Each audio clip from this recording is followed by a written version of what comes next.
genuine conservatives. Start your weekdays with insight from Jenna Ellis in the morning, 7 o'clock Central Time on American Family Radio. This is American Family Radio, a listener-supported ministry of the American Family Association.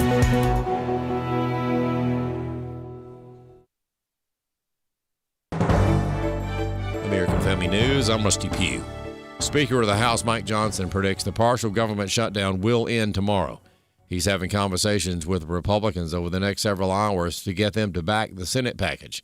That bill funds the rest of the government through September, except for DHS, which will only get a 2-week extension. We'll get all this done by Tuesday, I'm convinced. We do have to do it by way of a rule process, which will be probably on our own. I don't understand why anybody would have a problem with this, though. Remember, the bills that have already been passed, we're going to do it again. It's a formality at this point.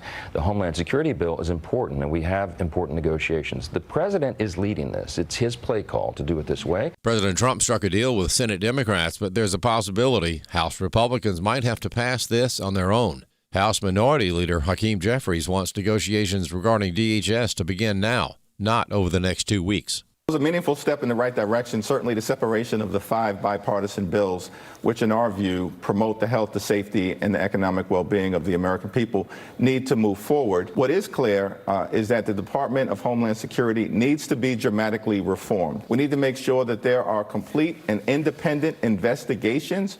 Several rank-and-file Dems say they won't support the bill. I did not support 2 weeks ago. I will not support this week another penny for ICE. They already have enough funding anyway. We shouldn't give them any more. I'm not just a no, I'm a firm no, and I'm going to advocate with colleagues that they vote no. I just don't see how in good conscience Democrats can vote for continuing ICE funding when they're killing American citizens. We cannot continue to fund them. You know, they've had all this time. They know what they're doing is wrong. Kristi Noem needs to be impeached, and this agency needs a complete overhaul. DHS Secretary Kristi Noem says these Democrats are lying to the American public. We see a very organized, well-funded campaign of violent protests against our law enforcement officers. We're going to make sure that the American people are safe, that we still continue to go after violent criminals who are trafficking drugs, trafficking our children, and bring them to justice and get them out of our country. The U.S. and Iran are reportedly preparing for talks in Turkey this week in hopes of easing tensions between the two nations. This as the Ayatollah warns the U.S. not to attack Iran. Posting on X, quote, "The Americans should know if they start a war, this time it will be a regional war." The president was asked about this. On Iran, the Supreme Leader today said that U.S. attack could spark a regional war. Do you have any response to that? Why wouldn't he say that? Of course he would say that, but we have the biggest, most powerful ships in the world over there, very close, a couple of days, and hopefully we'll make a deal. If we don't make a deal, then we'll find out whether or not he was right. A conservative columnist says it is long overdue that the FBI has launched an investigation into just what happened in Atlanta during the 2020 election. President Trump remains convinced that the 2020 election was stolen from him because of widespread vote fraud in several states. And Fulton County, Georgia was perhaps ground zero for voter fraud complaints. So last week, FBI agents executed a search warrant at the Fulton County Elections Office near Atlanta. And Trump asserted that, quote, people will soon be prosecuted for what they did. Robert Knott is a columnist for the Washington Times and author of Crooked, What Really Happened in 2020 and How to Prevent Vote Fraud. This is long overdue. For 6 years, Fulton County has been fighting to prevent the voter records from being examined by state officials and by other people. And there are a number of citizen affidavits that are claiming vote fraud was committed in Fulton County. And Knight says you can't forget the video footage taken inside the arena where vote tabulation was taking place. They were counting votes until there was an alleged water leak, and they sent all the Republican watchers home. And then suddenly they pulled out all these cases out from under tables and began feeding them through voting machines. And if you ask about it today, they'll say, oh, well, that was rebutted. That was explained. No, it wasn't. I've never heard an explanation for that. This is one of those don't believe your lying eyes moments. I'm Chad Groening. More news online at afn.net and download the AFN mobile app for your Apple or Android device. I'm Rusty Pugh. AFA Stream is a resource for life-changing instruction and information, a source of wholesome entertainment and relaxation, plus access to some of your favorite AFA shows. You can watch a lot of content for free, or you can become a Great Commission partner. Then you'll not only open the door to everything AFA Stream has to offer, you'll get benefits like a subscription to The Stand and some really nice exclusives. Why not get started today? It's easy. Visit stream.afa.net. Welcome to Today's Issues, offering a Christian response to the issues of the day. Here's your host, Tim Wildmon, President of the American Family Association.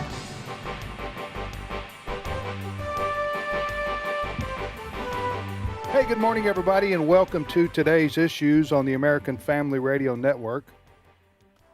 Today is Monday, February the 2nd, 2026, and joining me in studio are Ed Vitagliano. Good morning, Ed. Good morning, Tim. And Fred Jackson. Hey there.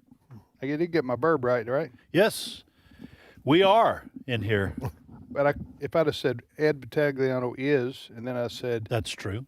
Fred Jackson is also. I'd have been correct there too, right? Yeah, absolutely. You'd have been correct twice, sir. Somewhere my English professor's listening going, he finally got it. He finally got it.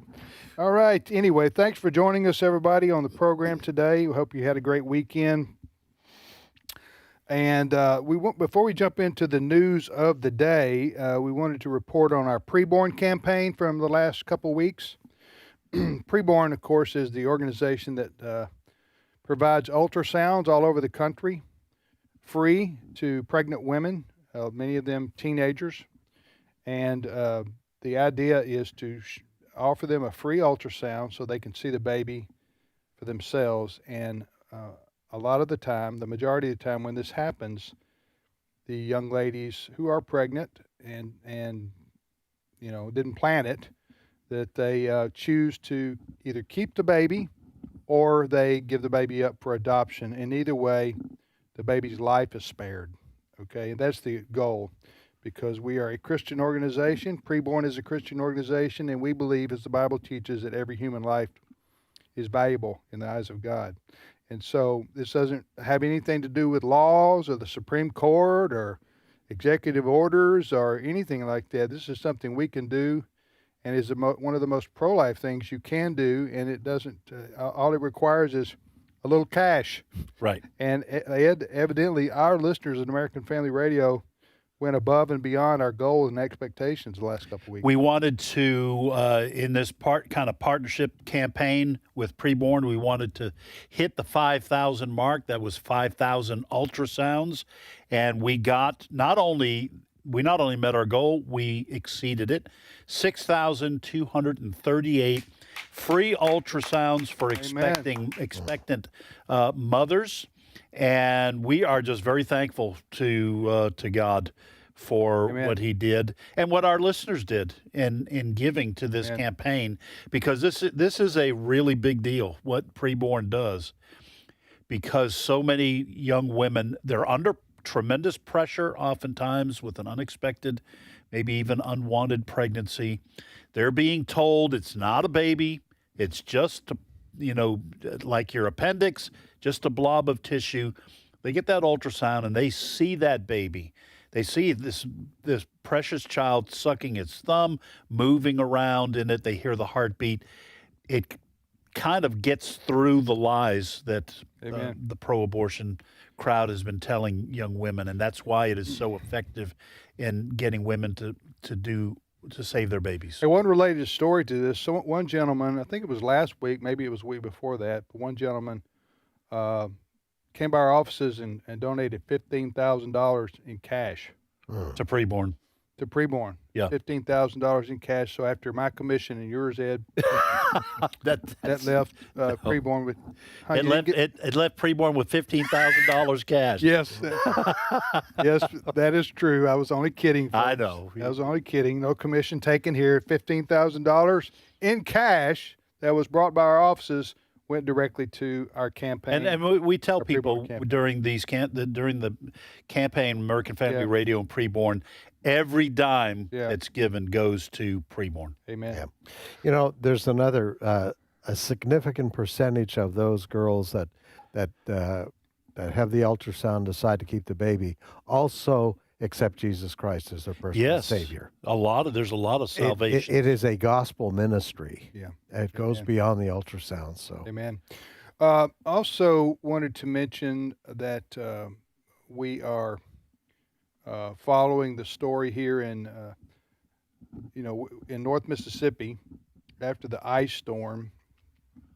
I know North Mississippi weren't the only place hit, but I think it had to be the hardest hit part of the country, some in maybe West Tennessee and parts of Arkansas and maybe even Louisiana. But I know stories stay in the news, national news, for about 24 hours and then they're gone.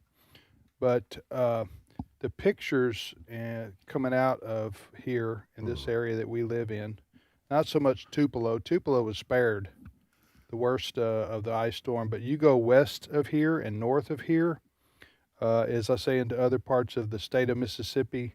Oxford, Mississippi is kind of ground zero, Fred. The pictures we're seeing out of, and that's where 8 Days of Hope and Samaritan's Purse and others are operating. Absolutely. It is, I refer to it as war zones when I'm seeing the images coming from these areas. You can imagine trees coming down on roads, on houses. Everywhere. And Oxford, I heard a report last night, some people starting to get their power back there. You imagine the freezing temperatures that we've had in this area, and many houses don't have, they lose the electricity, then they lose, the water pipes begin to burst because they don't have anything to keep the pipes warm. Well, then you got trees falling through roofs everywhere, Fred. Yeah. And yeah, it's absolutely horrible. The other part of this, as of this morning, between Tennessee and Mississippi, we still have 60 to 70,000 people without power. Mm-hmm. This is how bad it is. Right. And we're not blaming power companies and the crews. They're doing the best they can. They're doing the very best. Our military people, National Guard, they're having to use, we have a National Guard air base here in our home base at Tupelo. A very large helicopter was kept busy because we live near the airport. Working all weekend. They're trying to now get into what they call welfare checks, and I'm not talking about money checks. I'm talking welfare checks on people who live in more rural areas. They haven't. The mail's been undeliverable. Because our mail goes through Memphis. Yeah. So, but there are people right now who have not had power. They can't get out and get groceries. They can't get their medication. And the military is trying to get into those people in more rural areas in Tennessee and Mississippi to try to help them. I saw a military transport plane. It came over my house yesterday. Mm-hmm. It was like, I was wondering, what in the world? Well, now I know, now that you've told me this was a big, those big hogs? Yeah. Flying trains, basically. Mm-hmm. And they were had to be bringing supplies. So be praying for those folks who are still in a very dire situation. And tomorrow we're going to talk to Steve Tiber from 8 Days of Hope. Again, we know that a lot of work is being done by churches, by private citizens, by Samaritan's Purse, Franklin Graham's organization. But we'll get a report from Steve Tiber tomorrow on what's going on with their ministry, because we partner with them through the year on a lot of different projects. We help promote the work of 8 Days of Hope. So Steve Tiber will be joining us to talk about the situation. All right, you're listening to Today's Issues on the American Family Radio Network. So last night, went to see a movie. Oh. Yeah, Melania. Mm-hmm. You guys familiar with this? It's yes, documentary about Melania Trump. Yeah, we have the trailer for that movie. Okay, you going to play it? Yeah, we can play that just to kind of introduce the story. Cut number 17. Together with like-minded leaders, we have a voice. Is it safe? It is safe.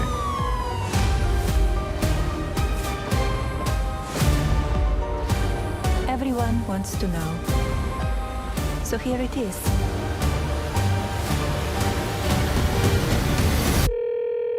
Hi, Mr. President. Congratulations. Did you watch it? I did not. Yeah, I will see it on the news.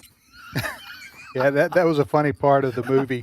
It's a documentary about an hour and a half long, and it's about the 20 days last year leading up to the inauguration. 20 days. It starts prior to the 20 days out from the inauguration, and it sort of follows the First Lady around and gets her take and perspective on things. And we thought it was. I didn't know how if I was gonna like it or not, but and enjoyed it very much. Well, Yeah. listen, when I was listening I have not seen the trailer, and I'm just going to be honest, I don't like going to the movies to watch documentaries. To me, that's a small screen thing. So I'm just saying I probably won't go see it at the theater, although I do like theater popcorn. But when I was listening to the music, that twist at the end was very funny. That was good. But I was listening to the music behind it, and I was thinking, this sounds like an Avengers movie. I mean, I keep expecting, some supervillain to make a show. Evidently, the movie did pretty well, despite the best 7 effort, million. despite the best efforts of the leftist liberal media to kill it and mock it. Yeah. What would you say? It did the best a documentary's done in a long time for the opening weekend. Debuted with a better than expected $7 million in ticket sales, according to studio estimates. And on that's Sunday. about twice what they were saying it would take in. Yeah. So people were they wanted to dump on it even before they saw it. Well, anyway, so that happened. That was released over the weekend, and that was a very funny line there that she. Was she? Is that real? That was staged. Oh, that was staged. That was okay. that particular scene was staged because that if she had really been speaking to the president the night of the election, she was with him. Yeah. And okay. and number two, it was with the documentary was 20 days prior to the inauguration. Well, the election, of course, was 2 or 3 months prior to the. So that was staged for the humor. But what's funny about it is that's the way I've been married 44 years. That's the way my life has gone. How many times I had a great accomplishment, honey. That's good. Preached a sermon. I say, hey, how was the sermon? Well, I when our kids were little, when I could hear of it, it was fine. But, I was keeping the kids occupied. And you thought you knocked it out of the park. And I said, well, how was it? I didn't get to hear much. I'm sure it was fine. Sure it was like, you could pat me on the back. You did. I'm sure you did just fine. It's my best sermon ever. Well, sorry, I didn't listen. I was trying to keep your kids quiet. All right. So anyway, that film was released this weekend. What else is in the news, Fred? Well, we have to return to weather because the East Coast, particularly North Carolina, just got hammered by a snowstorm this weekend. For instance, the city of Charlotte, almost a foot of snow in the city of Charlotte. And then we've seen some images, some video of a house being washed away along that coast of North Carolina. So a bunch of moisture came up from the Caribbean, and it hits this polar vortex coming down from the north, and it smashed together over the Carolinas. So it was really bad. We need to pass a law against these polar vortexes. Absolutely. Don't you think? Or at least an executive order. I say we get ice on it. Yes. If this polar vortex is not here legally, push them back into Canada. I want ice on it. Secure the northern border. Secure that border. Hey, a text. I'm tired of ice down here. A text our good friend and colleague, Dr. Alex McFarland. He lives in North Carolina, Greensboro area. I said, "You get any snow?" And he said, "Yeah, we got 8 inches, but some parts of North Carolina got 14 inches." And then he said, "It's been nice knowing you." So I don't know if that means he'll never dig out of this snowstorm or what. But no, so Alex got 8 inches of snow there in the Greensboro area. But yeah, you're right. It's Virginia, but mostly North Carolina and South Carolina, I guess, and even Florida. Temperatures, yeah. Iguanas. Yes. Falling from the trees. Falling This is real. Yeah. Did you see this? Yeah. Oh, yeah. You know what iguana is, right? I do. Yeah. Big lizard. Big lizard that lives in trees, evidently. It's an invasive species. It is so. And now my dad, before he passed away, he lived in the Boca Raton area. He remarried, and his wife, very, very sweet lady. My wife and I have been to see her since my dad died. But I asked her about this because my dad would tell me about when they would get cold snaps. That's what we always called it. In quotations. In quotation marks. That sometimes if it was prolonged, these iguanas go into a kind of temporary freeze. They're not dead, but they almost like go into like a form of hibernation. And since they hang out in the trees, they fall into this, kind of trance because of the cold weather. And they are prone to falling out of the trees. They can land on people. They're not small. These aren't little geckos. These are big, hefty, meaty. They're meaty. Because they're so invasive, the whatever department in Florida is in charge of this, the iguana department. The iguana department, they just say, listen, folks, be careful because they can come alive and get out of this trance, and they'll whip you with their tails. But they're okay with collecting them and turning them in, and then they euthanize them. That's sad. It is not. They're destructive. Oh, okay. I just think they survive a tree fall, only to find out they're about to be euthanized. That's just not a good ending, I don't think. We're going to take you to the VET. But that's they do look they do look something like 5 to 10 pounds when you look at them. But they fall out of the trees in Florida because the temperatures get below 30 or something like that, and they fall out of this. It's amazing that they would survive a tree fall. You know what I'm saying? Yeah. Boom. That wouldn't wake you up. I know that would wake me up. Wake me up. Falling out of a tree like that. But but you do have they had snow flurries in Tampa. Did you see this? I heard about it. Yeah. Well, listen, my hockey team, the Boston Bruins, played an outdoor game last night in Tampa against the Tampa Bay Lightning. And during the game, the announcer says it has now reached 30 degrees. And that can actually... So the Bruins brought down the cold weather with them to play in Tampa. You can't blame, right? Can't blame they the Bruins. Tried. But it was... A lot of times with these outdoor games, they have a hard time keeping the ice as cold as it needs to be. Right. Because sometimes it's warm weather. This was just the opposite. So... Anyway, but back to your original... It was a what do they call it? Some kind of a cyclone or something. A polar vortex, I know, but a bomb. Bomb cyclone. Yeah. Bomb cyclone. Yes. So the bomb. It's not good. Yeah. It's not good. You never want to hear Jim Cantori say your area is expecting a bomb cyclone. Yeah, right? you don't want bomb and cyclone in the same weather. For your forecast. Huh? That's right. So anyway, Brother Alex there, 8 inches in the Greensboro area. Next story, Fred. All right. Well, we may be facing another government shutdown. And the issue this time is basically the Democrats want major changes made to the budget of the Department of Homeland Security. So they've declared war. They're tired of Homeland Security, aren't they? Oh, they're just tired of it. They're tired of security, all right. Yes. One of the Democrats who's kind of leading the charge on this is Senator Chris Murphy, a Democrat from Connecticut. Here's what he has to say about ICE. Cut number 2. We're still pretending that ICE is going after dangerous people. They aren't. Right now, 70% of the people that they are detaining have absolutely no criminal record. What is happening in Minnesota right now is a dystopia. ICE is tear gassing elementary schools. It is disappearing legal residents into cars. It is murdering American citizens. The Constitution is being abandoned by this administration right now as we speak. And so our focus over the next 2 weeks has to be reining in a lawless and immoral immigration agency in this nation. That was Senator Chris Murphy, Democrat from New Jersey, right? So they're tear gassing elementary schools? Yeah, I haven't seen that. I don't know what first story. What's he talking about there? Yeah, liar, liar, pants on fire. Yeah. Well, Ed, what's going on here? Well, listen, I've been reading articles over the weekend and even before this. If the Democrats win the White House and both houses of Congress. White House 3 years from now. Well, I'm just saying, if they win you see what they're doing right now in holding the Republican Party with spines of jello, okay, holding them hostage on the government shutdown. That's just a taste of what will happen should they win control of Congress. And then what I'm saying is, if they also get a Democratic president in, I think they will impeach President Trump.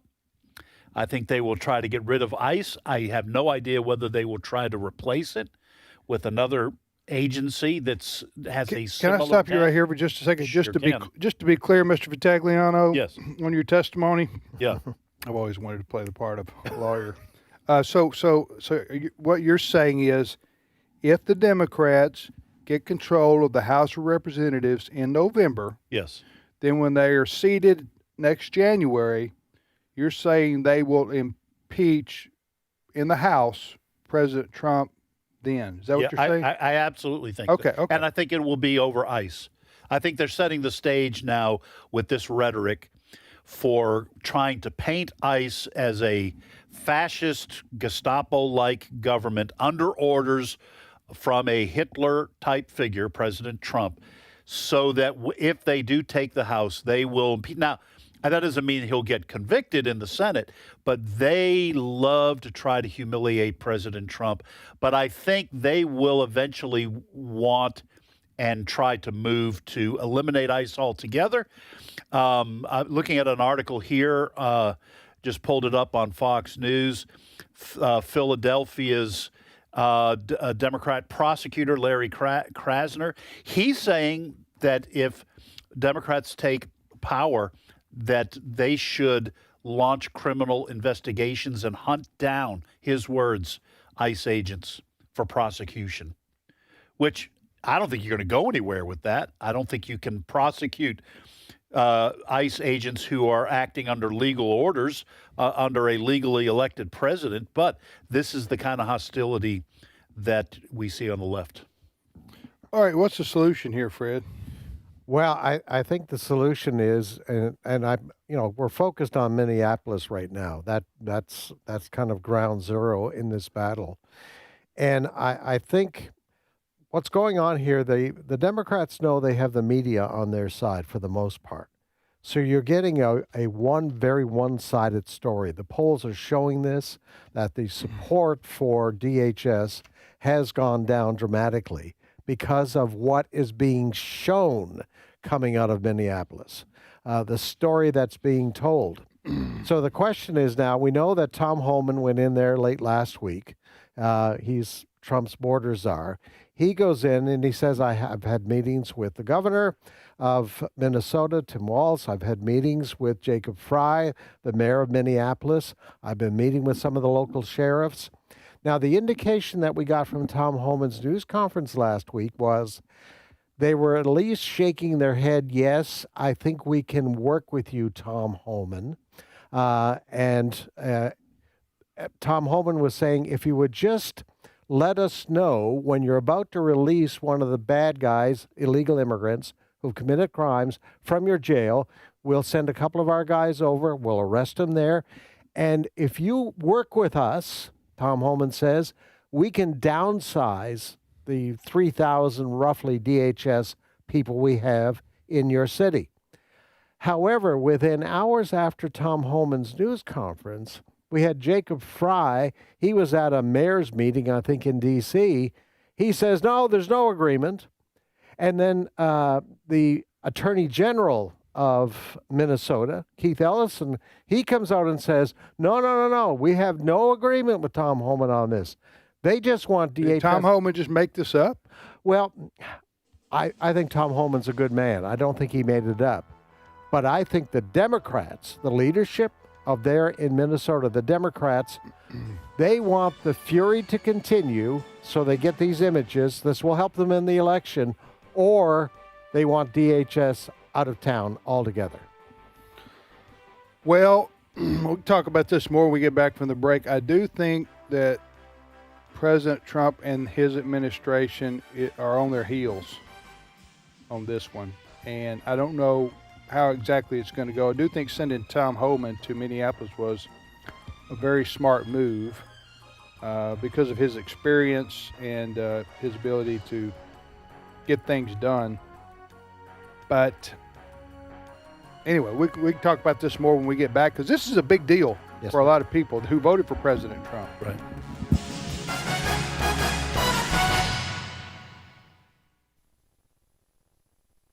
It's my turn. Here is your host for My Turn, Don Wildmon. One day, while walking with some friends in a back street of Florence, the great sculptor Michelangelo saw a block of marble amid a rubbish heap. The marble was rough, shapeless, even stained. None of his friends paid any attention to the piece of marble and were surprised when Michelangelo sought to recover it. One of the friends asked Michelangelo what he wanted with a worthless piece of rock. His reply, "There's an angel in that stone, and I must get it out." Countless other people had passed by that rubbish heap and had seen the piece of marble, but not a single one of them thought of the discarded piece of rock as having any significant value in it. It took the eyes of a master sculptor to see the hidden beauty. How many times and in how many areas of life this story could be retold? Something of great value we pass every day because we cannot see the hidden beauty. Someone has asked what the significance of the Christian faith is. What is it about this religion that sets it above other religions? Well, one thing is the ability of the Galilean to see hidden beauty and strength in people, which passes the vision of others. No one had ever thought of Matthew, the hated tax collector in Capernaum, as having any quality about him worthy of redeeming. Even Matthew himself probably thought there was nothing of particular value about himself except, of course, his money. But one day Christ was walking along the road when he came to Matthew's collecting station. The carpenter looked at Matthew and saw in him one who could help change the world for God's purpose. And Christ picked Matthew, the tax collector, up out of the rubbish pile and polished him into a creature of beauty and strength. Once I was invited to preach in a little country church. After the service had begun, I noticed a person enter whom I had known while growing up. This person had come up the hard way and had lived a rather rough life. So I was surprised to see him in a church service. I asked someone about him later and was told that he was one of the most faithful members that the church had. That person would have been the last person I would have ever expected to see in church. But the shepherd of men saw the beauty which was hidden from human eyes and had worked to bring the beauty out.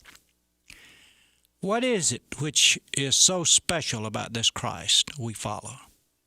It is his ability to take lives which have been discarded as worthless by fellow humans, to redeem and change them, and to shape them into lives of beauty and strength. In every life there is some hidden beauty.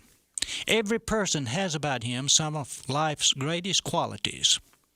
And it is this Galilean, this master sculptor of men, who can bring these qualities to surface. I know this to be true because I've seen it with my own eyes.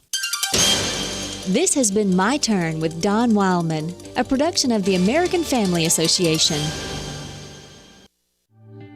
For we know that if the earthly tent we live in is destroyed, we have a building from God, an eternal house in heaven, not built by human hands. 2 Corinthians 5:1. American Family Radio. This is Today's Issues. Email your comments to comments@afr.net. Past broadcasts of Today's Issues are available for listening and viewing in the archive at afr.net. Now, back to more of Today's Issues. Welcome back, everybody, to Today's Issues on the American Family Radio Network. We have a guest, Hank Erwin. We're going to go to him momentarily. But before we do, we need to wrap up this topic we were talking about before the break. You have the politics and or the optics of the situation with the ICE organization, part of the Department of Homeland Security. ICE has been around forever. Yeah. And well, since 9/11, but the Patriot 9/11, Act. yeah, not forever, but since 9/11. So they're charged with enforcing immigration law, federal immigration law. Well, there's no other kind of immigration law. It's not up to the states. It's up to the federal government to enforce the immigration laws. And with what happened with the Biden administration, as we all know, he let 15 million people, estimate, or more, pour into our country. Don't know who they are, where they're from, where they're going, what they're going to do. We remember the story about New York being run over with these illegal immigrants who were being shipped in by Biden. Yeah. Now, I think, a side note, and this is a personal opinion shared by some, this was on purpose. This is on purpose by the Democrats to change the voting demographics in America and to change every swing state to a blue state. That's their ultimate objective. So you let these people pour in, then you let them vote, and it changes everything. Because they'll be loyal to the Democrats because the Democrats let them into the U.S. So that's my sinister view of why Biden did what he did there during those years. But now, ICE has been, so Trump, basically President Trump and his administration was left with cleaning up a mess. Yep. And in their efforts to clean up the mess, then they've run into this PR trouble. These two people were killed in Minnesota, as we all know, by ICE agents, and those two situations are under investigation. But at ICE now, the ICE agency is they're under, scrutiny, under fire, under investigation now. I don't know if they'll survive. Maybe they will, but that Democrat Senator Chris Murphy from New Jersey we heard from earlier, he said rein them in. So he didn't say get rid of the agency, although I don't know. You think that ICE will survive, or?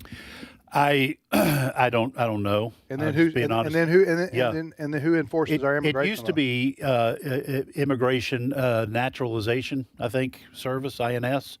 I got the so unless you're going to open the border, you have to have somebody who protects the borders and enforces immigration law. And if you've got federal immigration law, you have to have somebody who executes it. So something's going to have to be formed if you get rid of ICE.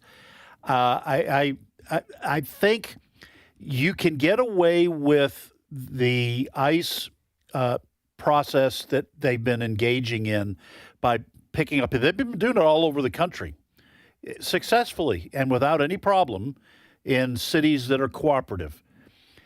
But in cities like Minneapolis, where they are, in my opinion, encouraging the rioters and the protesters to show up and shut this down and not sending local police to keep the crowds back so ICE can do its job.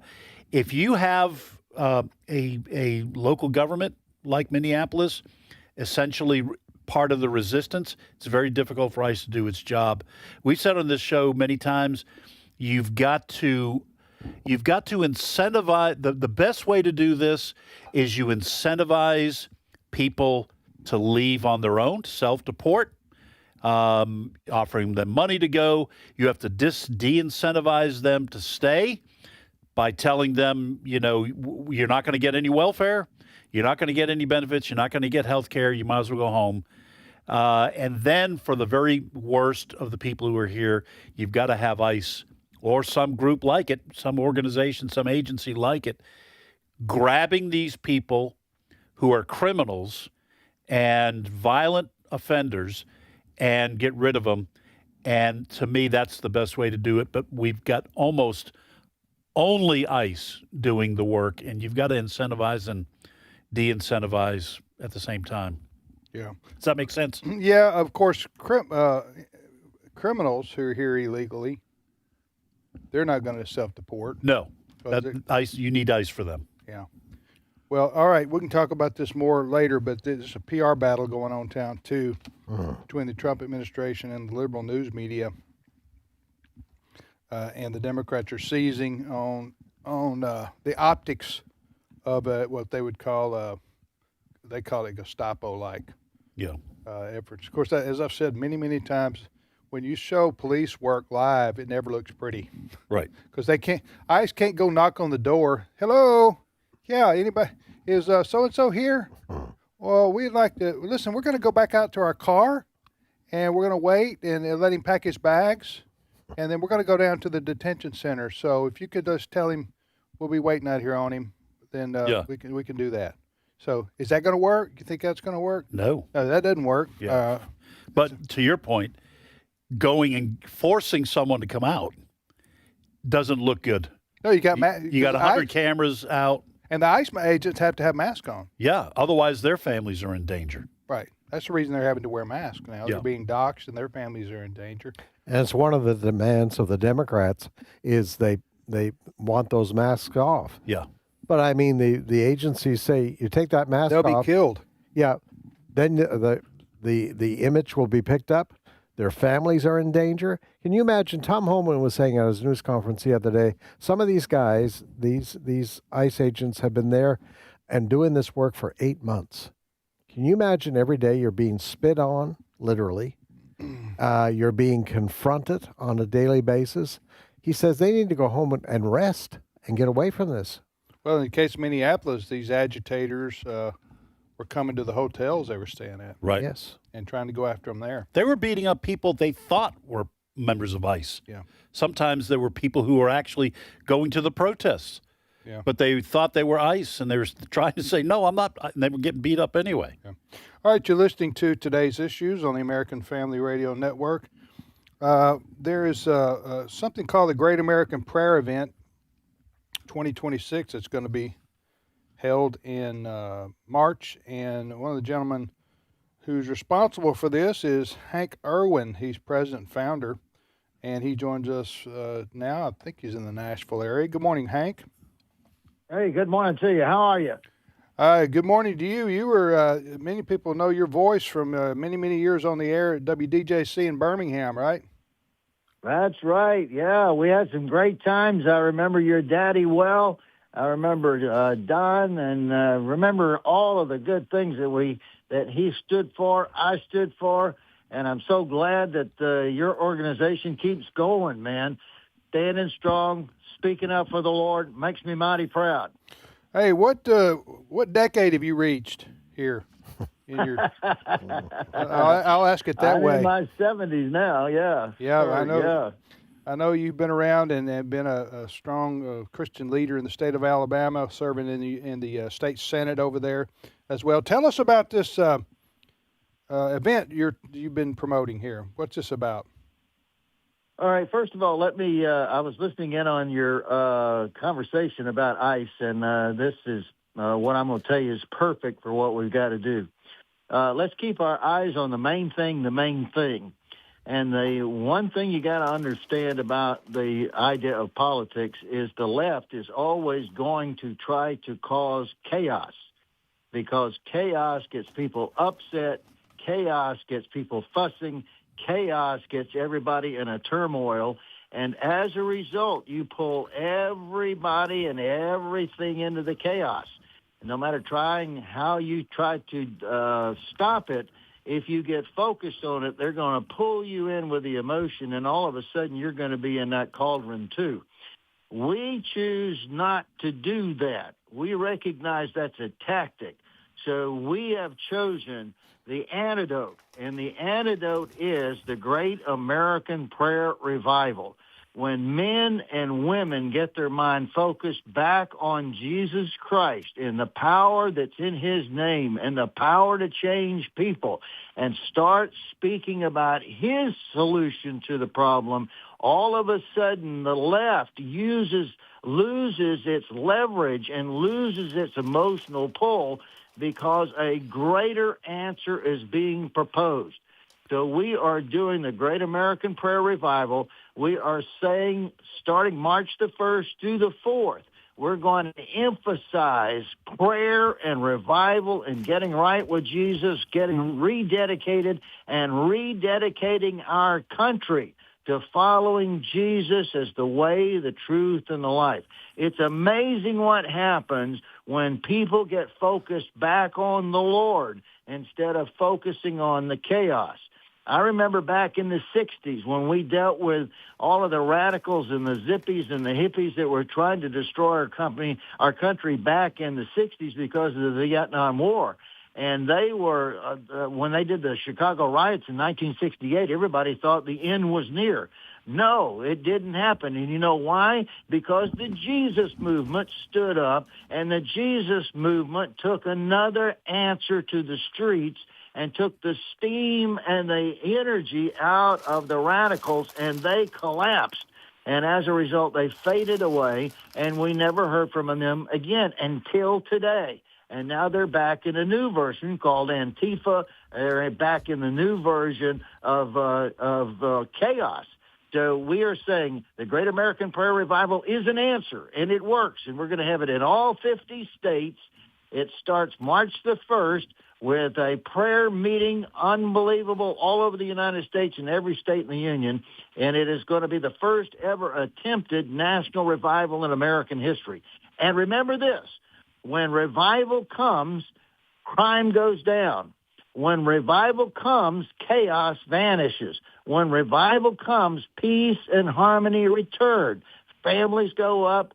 Abortion goes down, divorce goes down, prosperity goes up, America comes back to its senses, and when we focus back on the way, the truth, and the life in the name of Jesus and really start praying, Lord, you stop this, then you're going to see a brand new era of the United States of America. It's going to start March the 1st with the Great American Prayer Revival. Our guest is Hank Erwin. He's president and founder of the Great American Prayer event 2026. That's the voice you just heard. Hank, March is right around the corner, unbelievably, here in 2026. Thank the Lord. Yes. But I don't care if we skip February as far as I'm concerned. And I'm talking about the weather. We're already in it.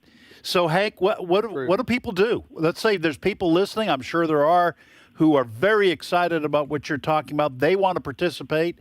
What do they do? Where do they go? How do they sign up? How do they get their church involved, et cetera? Excellent questions. Thank you so much. First of all, go to our website, gap-event.org. That's gap-event.org. And that will give you all of the information to tell you who's in charge in your state, and you can get your church involved. We're not asking you to come to Nashville. We're asking you to go home to your church and get down on your knees and lead a prayer meeting for the United States of America. On March the 1st, we're asking every pastor in America, every pastor that can hear our voice, preach on revival that day in your church. That is going to be called Revival Sunday America.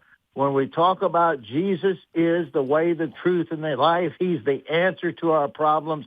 We're going to go to our knees and we're going to pray for our country. We're going to pray that America would wake up, and we're going to start seeing a brand new day in the United States of America. When we get focused back on the answer, instead of getting focused on the distraction, then we're going to have a great awakening in the United States of America. And to me, this is what's missing in the news of America is focusing on the chaos. And so we've got people focused on the chaos, and now they're worried, they're concerned, they're feeling that, oh, we're in big trouble, and that is true, we are, but we're focused on the problem instead of focused on the solution. And the solution is Jesus Christ. Either Jesus Christ is alive and well and he can solve our problems, or we don't need to be calling ourselves Christians. Our responsibility is to do it God's way. And he says, not by power, not by might, but by my Spirit, says the Lord. When we start doing that, even though people would say that's not logical, who cares whether it's not logical in your viewpoint? This is what God says do. And if we will do it his way, then he will fix our country. That's what 2 Chronicles 7:14 says. If my people who are called by my name will humble themselves and pray and seek my face and turn from their wicked ways, then I will hear from heaven. I will forgive their sin, and I'll heal their land. That is our opportunity. We got one shot at it, guys. This is the year the United States of America is going to make up its mind what to do about Jesus. Either he's going to be the Lord of this country, or we're going to go into the dustbin of chaos, and this country's going to unravel. I believe that Jesus is the way, the truth, and the life. And for me and my house, we're going to serve the Lord, and we're calling you to be involved in the Great American Prayer Revival.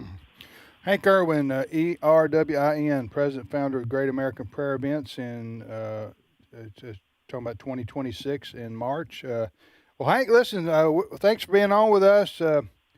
Next time, if we have you on, if you could be just a little bit more passionate, I think that would bring a little bit more energy. I think people would listen to what you have to say.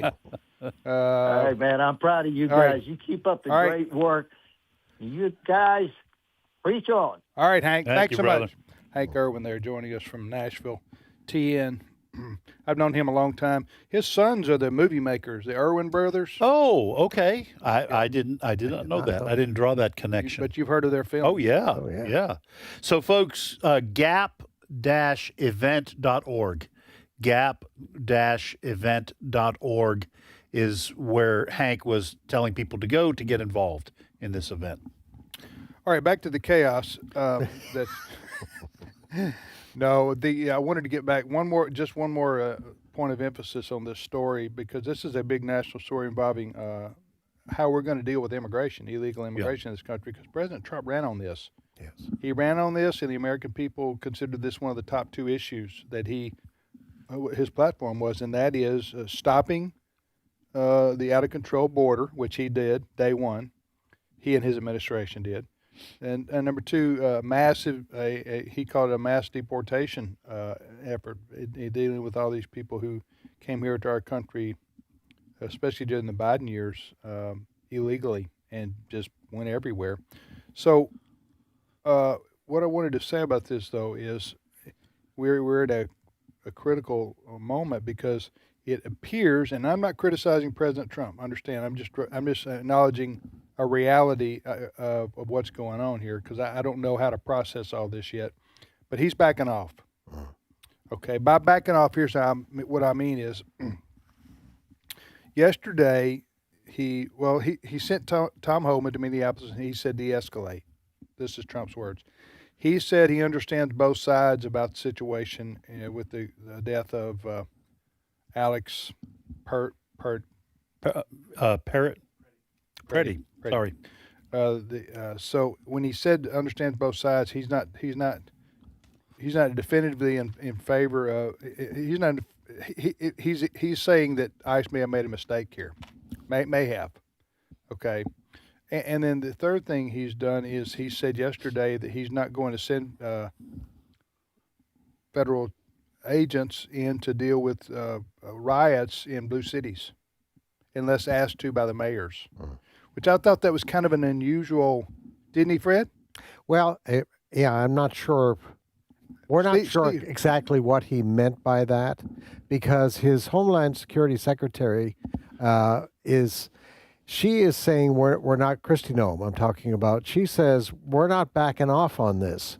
So I'm a little confused by the messages coming out of the administration right now, by what Trump meant with we're not going to help out in the riots. Kristi Noem saying we're not backing off on this. So, well, what I understood President Trump say, and then Steve Jordan will have more on this later, is that we're not going to help out unless they attack a federal building. We're not going to help with riots in big cities. And I'm trying to understand what riots he's talking about, except the riots that have broken out opposing ICE. I understand that, but they're there to arrest the bad guys. So why stay in the city if you're not going to arrest the bad guys? Yeah. I don't know. We'll find out, but maybe there'll be more. But, all right, next story. Well, they say President Trump is a man who never sleeps. So he's got other things going on in his life right now, and one of those is Cuba. He says that Venezuela is not giving Cuba oil anymore. He has managed to convince the leadership in Mexico not to send oil to Cuba. I heard this morning that the Cubans have about 15 to 20 days left of oil, and then they run out. What's the goal? Well, President Trump was asked about that this weekend. Here's what he has to say about what's going on in Cuba. Cut number 10. Cuba's a failing nation. It has been for a long time, but now it doesn't have Venezuela to prop it up. So we're talking to the people from Cuba, the highest people in Cuba, to see what happens. I want the people that came here that were horribly treated by Cuba to be taken care of, to be able to go back and do what they have to do. They have their family there. They haven't been able to see them in years, many, many years.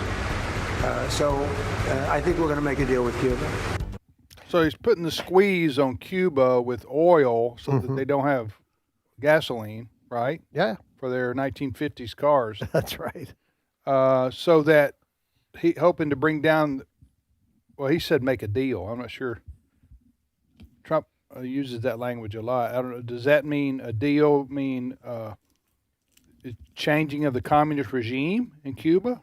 Having them out? Well, I think you have to look what he did in Venezuela. Okay. He did not, he took Maduro out. Yeah. But Maduro's second in command is still there. Yeah. And running the country. Trump made the deal with regards to the oil industry with Venezuela. Basically, oil companies are going to go in and run the oil industry in Venezuela. And the lady that's left there, she seems happy with that. So I'm wondering. Yeah, after she saw what happened to her boss. Yeah. She's allowing this. I'm good with whatever Trump wants. Yeah. Delcy Rodriguez. Yes. You know her? Do I know her? Yeah. Yeah, Del, as I call her. We go way back. We go way back. Yeah. To her years. Your years backpacking in Venezuela, where you wrote a book about it, right? I do not know Ms. Rodriguez. Yes. Okay. So anyway, he wants to make a regime change. Well, if you listen to what he just said there yesterday, it sounds to me like he wants to make a deal with the leadership. He's going to starve them, oil starve them. He's going to make a deal with the leadership that allows Cubans living in places like Florida to go back and reclaim lands and settle or get some of their family members out. But that sounds like the deal that's being cooked right now with Havana. You know, Miguel Diaz-Canel, I think that's how you pronounce his name, is the president of Cuba. What's his name?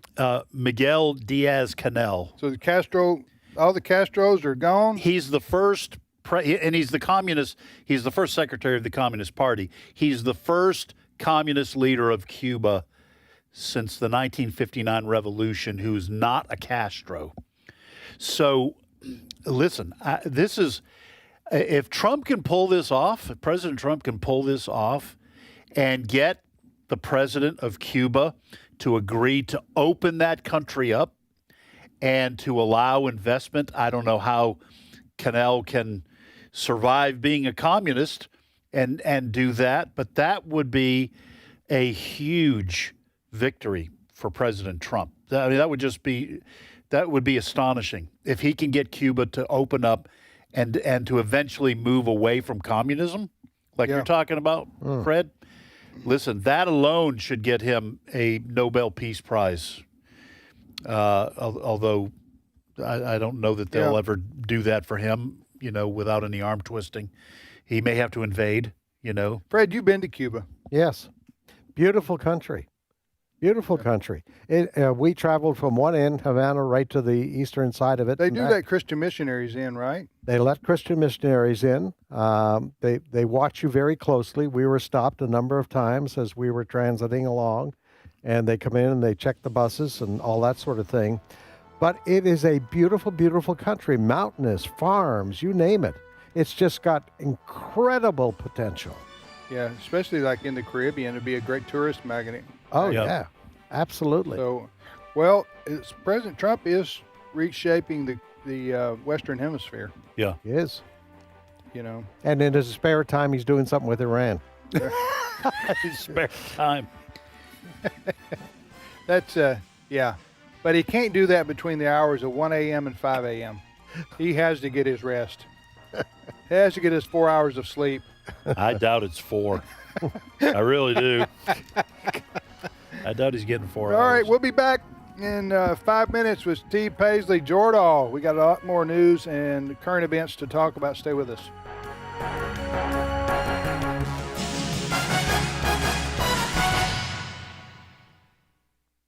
The views and opinions expressed in this broadcast may not necessarily reflect those of the American Family Association or American Family Radio. Faith, family, freedom. American Family Radio. Where can you access instruction and inspiration from scholars, apologists, authors, preachers, and activists to deepen your Christian understanding? You could enroll in seminary, but a better way might be the AFA Cultural Institute. You'll find a collection of more than 50 informative inspirational video lectures with more to come. Visit stream.afa.net to experience the AFA Cultural Institute. This is American Family Radio, a listener-supported ministry of the American Family Association.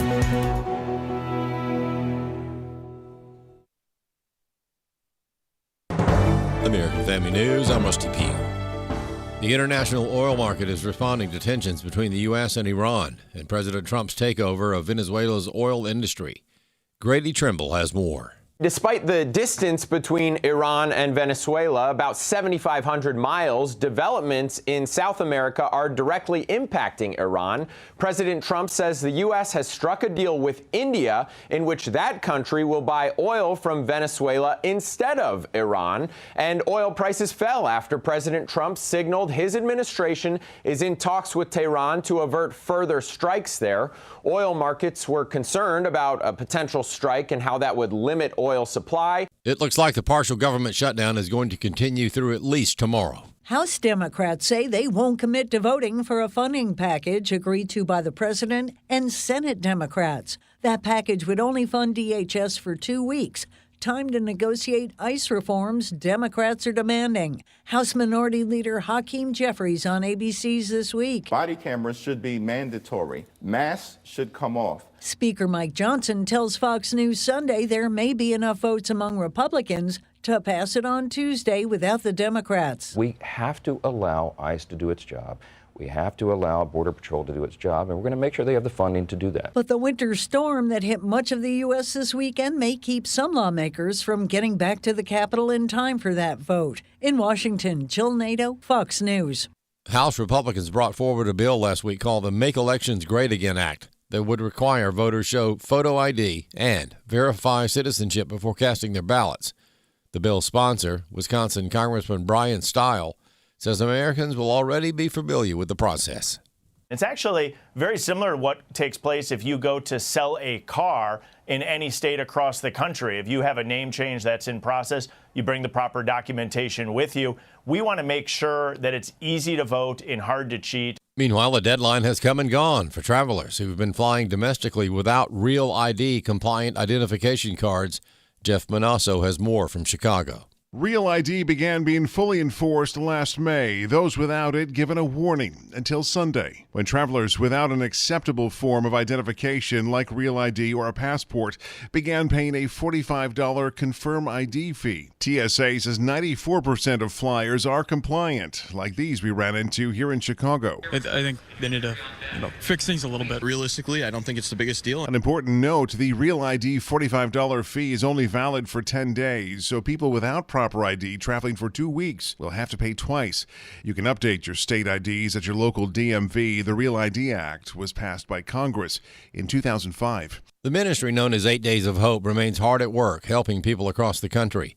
As Chris Woodward explains, there's a way to help, even if you don't have the time or money. Steve Tiber of 8 Days of Hope says they live by 3 things: pray, volunteer, donate. The most important thing for us, every time we get together as a staff, a deployment, when we start a project, we pray. Tiber says there is power in prayer, and for a ministry that responds to disasters, rebuilds homes, feeds disaster victims, and helps women and children rescued from trafficking, Tiber is asking that people pray for everyone involved. Be praying for our partners who are providing a safe place for those rescued from trafficking. Be praying for those families, to no fault of their own, happen to live on the wrong street, the wrong day, the wrong year when a disaster came that maybe had never come to that area for decades. Pray for the volunteers as they are a glimpse of Jesus in a dark world. Pray for the resources that we need to do the work that we do. Pray for the volunteer leaders who travel on their own dime and take time off of work to be the hands and feet of Jesus. But there's nothing like the power of prayer. And so if you can't come hang out with us, if you can't sow into the ministry, that's okay. But you can pray. A short prayer. It doesn't have to be a 20-minute prayer. Just as you're driving down the road right now listening, just lift up the name of 8 Days of Hope and all the volunteers in those 4 arms of the ministry and the people that we're serving. I'm Chris Woodward. More news online at afn.net. And download the AFN mobile app. I'm Rusty Pugh. The loss of a child through abortion, miscarriage, or stillbirth affects the emotional health of families. Feelings of anger, sadness, and regret can be overwhelming. There is hope and healing in the aftermath of a reproductive loss. Call the International Helpline at 866-482-LIFE to talk with someone who has been where you are and healed to help others. Your call is confidential. 866-482-LIFE. Today's Issues continues on AFR with your host, Tim Wildmon, President of the American Family Association.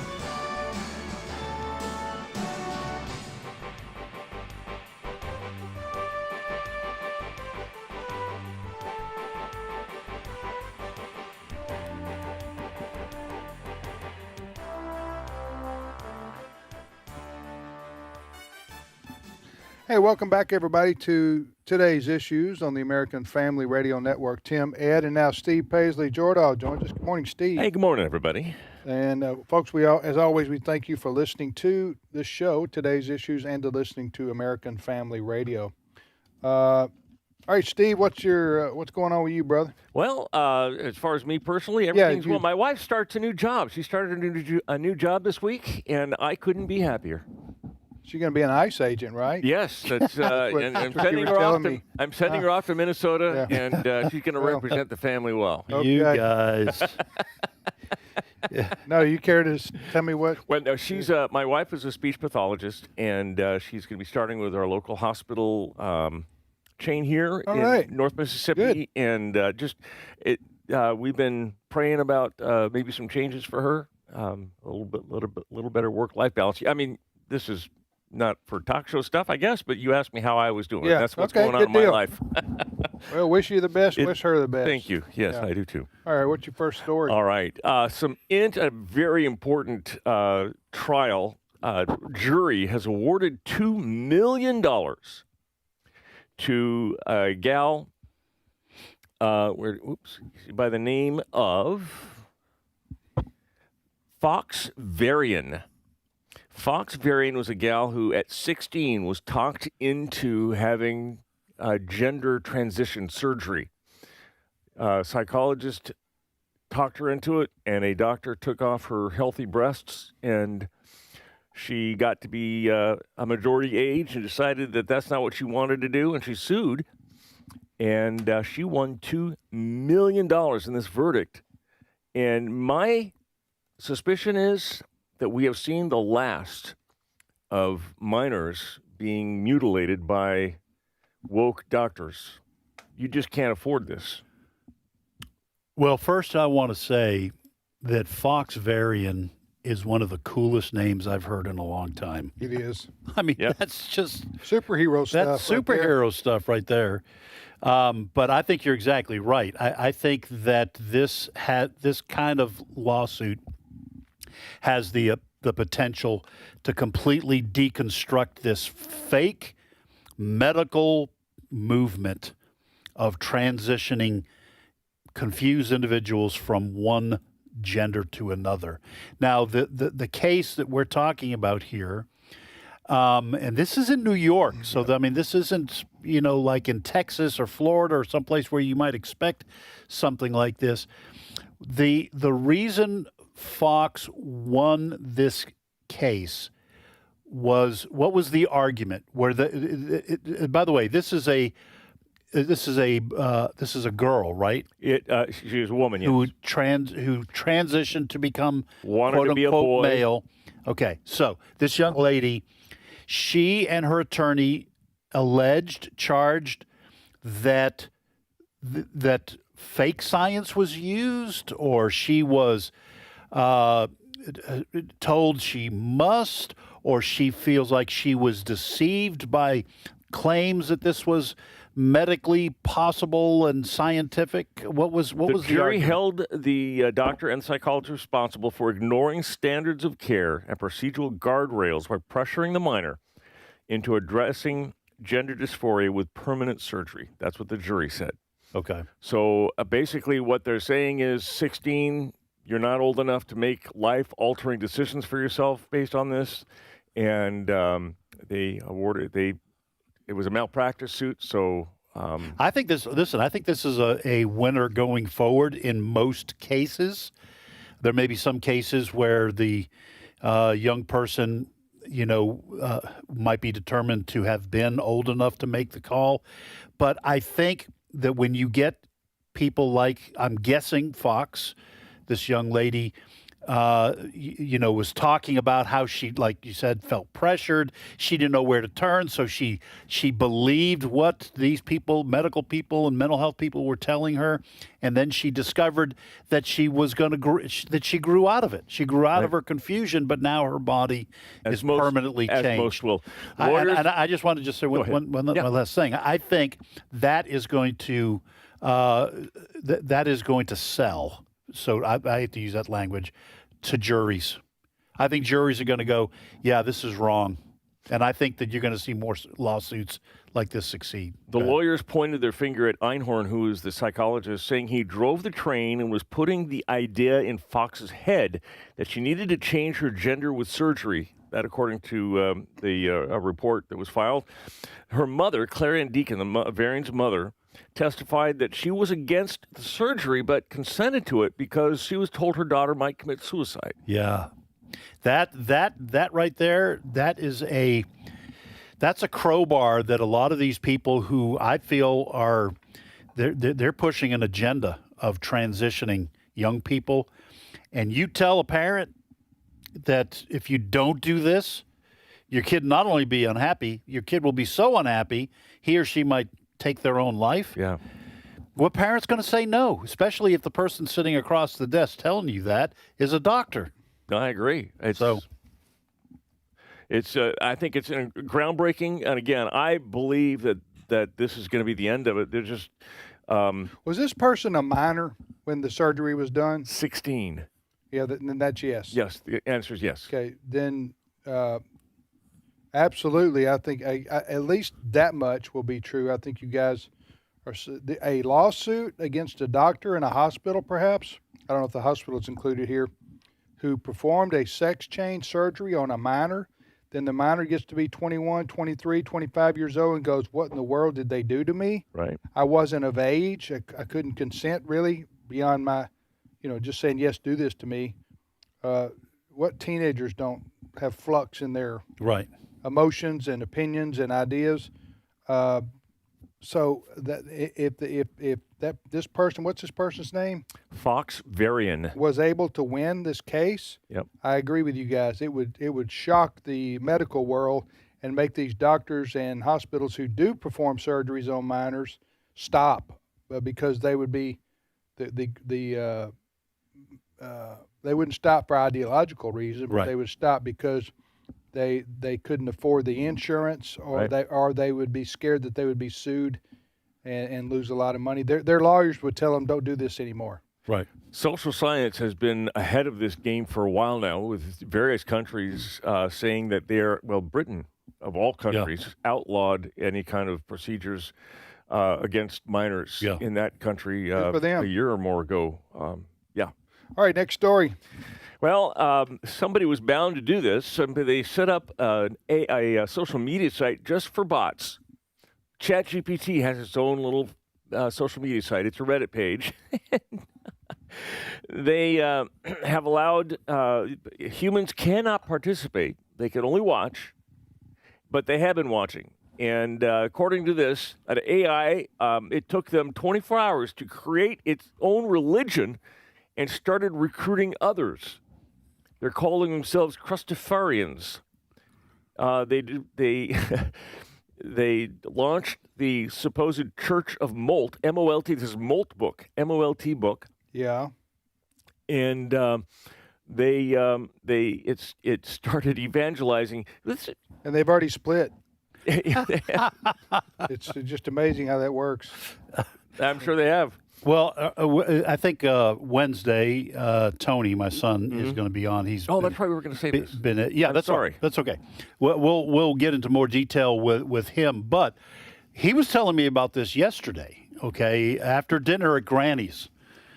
So he said these are different AI agents who have set up. It's like a Reddit site. Reddit is one where anybody can get on there and people start threads and they discuss this issue and that issue, and there's areas of interest. But only AI agents are allowed to get on this site. That's right. And discuss. And these AI agents are discussing things like people do, and like you said, they've already created a religion and are trying to evangelize other AI. When I don't know whether it was Elon Musk or there's been several talking about AI and its progression, and we're saying in 5 years we're going to be neck deep in this, and I always thought, well, that seems awfully close, but now here we are, and we're talking about this. This is insane. I think it's hilarious. I'm going to be talking today with our friend Bob McGinnis, I think, about this. Next Monday, we're going to be talking, all of us, at 11 o'clock next Monday, or 11 Central, we'll be talking to Bob McGinnis. We're going to talk about artificial intelligence and prophecy. Oh, that'll be going to be a very that's Monday, coming up Monday during this Monday. Segment when you're going to be on. All right. That's correct.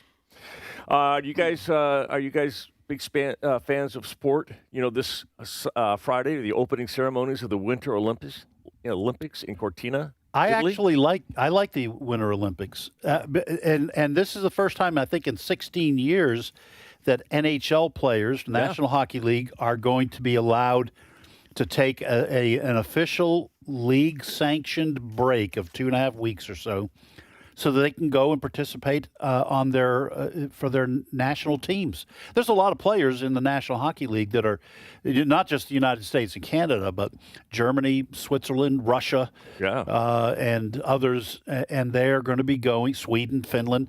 They're going to be going and playing for their national teams. I watched a documentary over the weekend. I watched a documentary about the 1980 Lake Placid, the Miracle on Ice team. Miracle was a great movie produced by Disney. Yes. So the Winter Olympics are starting when? On Friday. The opening ceremony is on Friday. It's going to be in Milan, Italy? In Milan, Italy. And, let me just say that not everybody there's still, we have a little bit of woke that still is in our media. In fact, a lot of woke. I want to tell you, give you a little shot about, this is AP, Associated Press's version of what they're worried about. Listen to Cut 19. Immigration from Africa and the Middle East is changing the demographics of Europe's top winter sports countries. But that hasn't really translated to their largely white rosters heading to the Milan Cortina Winter Olympics. For instance, Team Sweden is almost entirely made up of ethnically Swedish athletes, which is hardly a reflection of the country's diversity, as Sweden has welcomed historic numbers of asylum seekers in recent decades. Experts point to social, financial, and geographical barriers and believe there needs to be a big cultural shift for anything to change. And research shows the single biggest influence behind children getting into and maintaining an interest in sports is their parents. For second-generation immigrants whose parents may be unfamiliar with the sport, young athletes may have a harder time garnering the support that they need. We need radical changes in the Scandinavian countries. That was just so silly. So she's reporting in a serious way that the Swedish hockey team is white people. It's all white people. And it's unbelievable to her that in this day and age of diversity, that could be true.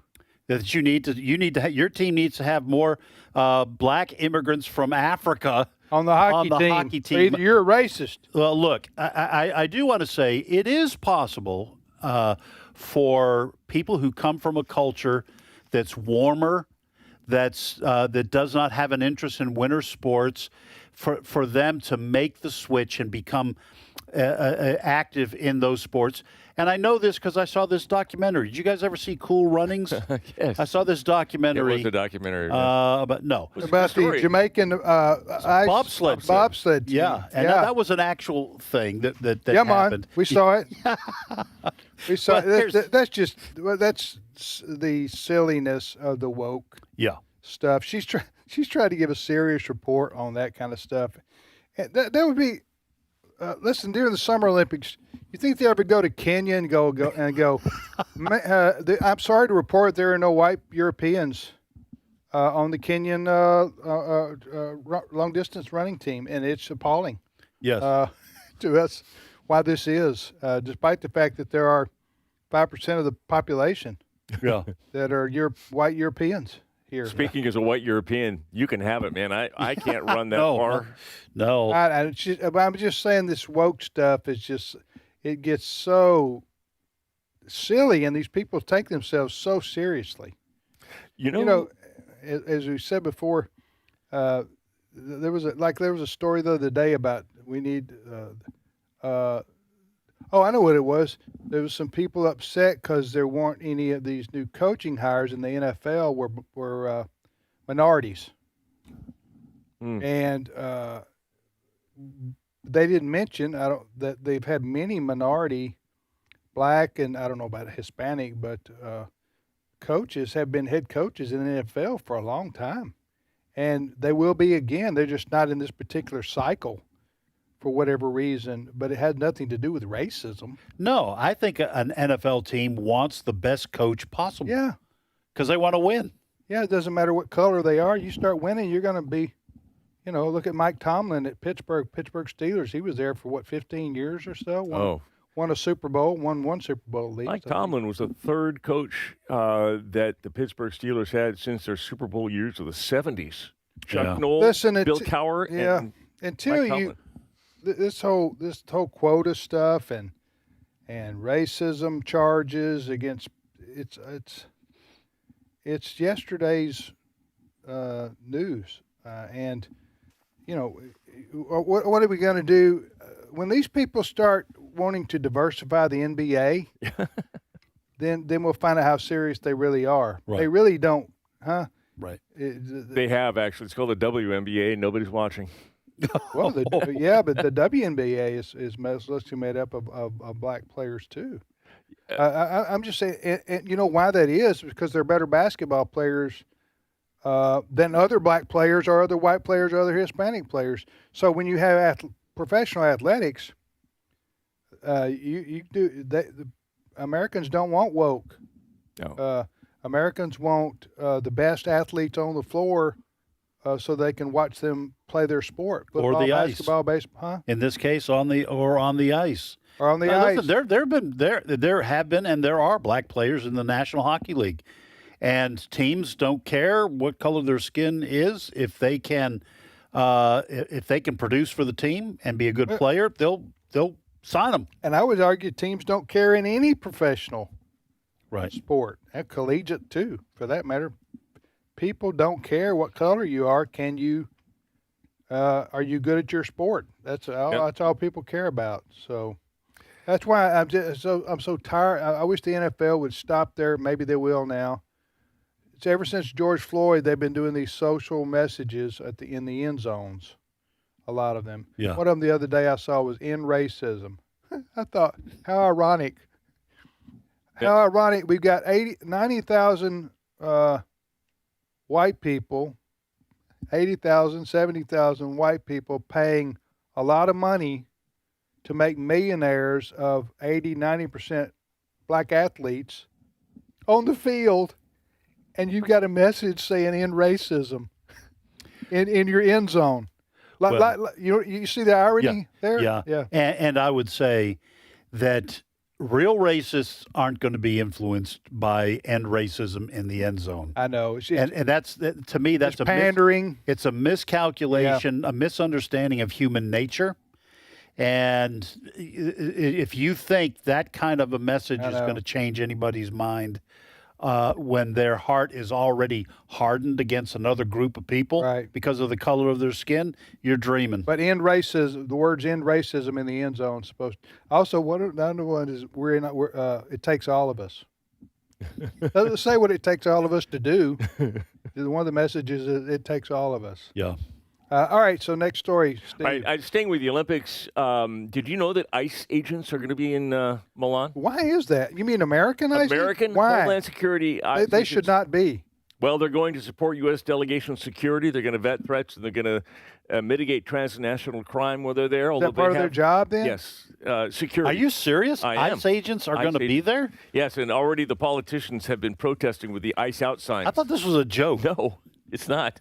So ICE, okay, but they got a different role. They're not going over there to no, they're find not going to people here in the U.S. illegally at the Olympics. They're going over there to help provide security. Vice President, who's our Vice President? J.D. Vance. J.D. Vance is going to be there, and Kristi Noem, I think, is going over there as well. And so, okay, I'm reading this that you have here. This so they are part of Homeland Security. Yes, ICE is. So it looks, from what I'm reading, this that you handed me, it looks like they are going to be helping Homeland Security with protecting U.S. athletes, right? Right. And officials. And officials. So they're not going to be finding people who are in Italy illegally and then removing them. All right, guys, what's your favorite Winter Olympic sport? Well, you guys know mine. Is it hockey? What's your second one then? By the way, who's going to win? Who would be favored to win the? Ooh, is Russia allowed to be in these games? You know what? I think Russia's participating, but I will. You look that up. Well, if Russia's going to be in the Olympics, it's going to be hard to beat Canada. Canada's team is loaded. U.S. will have a good team. I'm not sure that Finland and Sweden usually have very good teams. But for Canada to lose it would be an upset. Russia will not compete as a country in 2026 in Milan Cortina. Is that by their own choice? Suspended following the 2022 invasion of Ukraine. Okay. So they're not going to be there. You know who will be there, though, maybe? Props to Lindsey Vonn. Lindsey Vonn, the skier, downhill skier for the United States, she was in a fairly serious accident on the 30th of January, injured her left knee, but she says she's not out of the games yet. You were asking me my second favorite. I do like speed skating. I don't like the, what do you call it, with the man and the woman with the ice dancing. Are you talking about the couples? They skate around the rink and he holds her up and and then throws her around. Yeah, the Nancy Kerrigan stuff. Ice skating is what that's called. So I do like speed. Is that what skating, it's called? And I like downhill skiing. I like that. Yeah, I like watching that. Bobsled's fun too. Did you see they had a bobsled race where everybody, four-man bobsled, and three of the guys didn't make the. They missed they fell out of the bobsled. One guy ended up going down the thing all by himself. I do like bobsledding. Yeah, that's always a good sport. Yeah, to watch. So I'm really disappointed. Nobody here likes the luge. Yeah, I've heard. What is the luge? Luge is a single man sled. It's where you go down on your stomach. Well, I got my sports mixed up. Then, what's the shuffleboard on ice? Oh, that's curling. Curling. Yeah, the curling. Yeah, I don't. Oh, that's. Oh man, you got to understand the rules of curling, though. Yeah, okay. To really get into it, you know what I'm saying? This is a side of you I never knew existed. Tell me about this. This interest. It goes back to my childhood. Yeah, I've been interested in curling ever since I was 8. Watching the Winter Olympics. Yeah, I am going to be bringing you an Olympic update every day next week and the week following. Oh, good. I tried to get a curling team here in Mississippi, Tupelo, high school, and I was the only one interested. But this would have been in the late 70s, so it was before the curling rage took over. My wife wants me to be in curling because it's the only way she gets me to hold a broom. Boom. The closest I ever got to curling when I was in high school was that little game with the triangle football, where you slide it across the table. Oh, yeah. You remember try to get it to hang Oh, off the the edge? paper football. Paper football. Yeah. And then if you got a touchdown, you did the little back in the day. extra point. Yeah. That was Paper football. Those were the days, buddy. Those were the days. We had a league. We actually kept standings for paper football. Paper football. Man, All we right. could waste some Anyway. time. For those our time is almost here, us curling fans. It's your day. The world's catching on. Another week. I can't wait to watch our team. To the excitement of curling. All right, we'll be back tomorrow. Have a great day, everybody.